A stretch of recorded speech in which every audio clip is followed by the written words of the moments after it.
অবশেষে কথার ভাইয়ের সাথে বিয়ে হলো প্রিয়ার। হ্যাঁ বন্ধুরা, কথা ধারাবাহিকে আপনারা দেখতে পারবেন যে তার ভাইরা যখন তাকে গুন্ডাদের কাছ থেকে উদ্ধার করে, তারপর তাকে বাড়িতে পাঠিয়ে তাদেরকে পুলিশের সাথে নিয়ে যায় থানায়। কথা প্রিয়াকে নিয়ে বাড়িতে চলে যায়।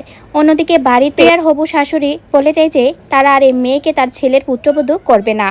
ছেলেও জানিয়ে দেয় সে আর প্রিয়াকে বিয়ে করতে পারবে না, কারণ কনে বিয়ের মণ্ডপ থেকে পালিয়ে গেছে। কথা শুনে প্রিয়ার মা অঝরে কান্না করতে থাকে। তখনই সেখানে ছুটকা আর কথা প্রিয়াকে নিয়ে হাজির হয় বিয়ের মণ্ডপে। প্রিয়াকে দেখে বাড়ির সবাই অবাক হলো। প্রিয়ার মা তেড়ে যায় প্রিয়াকে মারার জন্য। কথা ও বাড়ির সবাই তাকে তার হাত থেকে বাঁচালেও ছেলেপক্ষ আর তাকে পুত্রবধূ করতে চায় না, সেটা সবার সামনে জানিয়ে দেয়। সবাই ছেলেকে রিকোয়েস্ট করলো ছেলে কোনোভাবে এই মেয়েকে বিয়ে করবে না, সেটা সবার সামনে বলে দেয়। প্রিয়া অঝরে কান্না করতে থাকে।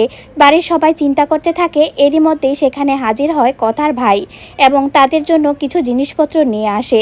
ছেলের বাবা কর্তা দাদুকে নানানভাবে অপমান করে আর বলে, আমার আসলে আপনাদের বাড়িতে আমার ছেলেকে বিয়ে করাবো এটা বলাটাই আমার ভুল হয়েছে।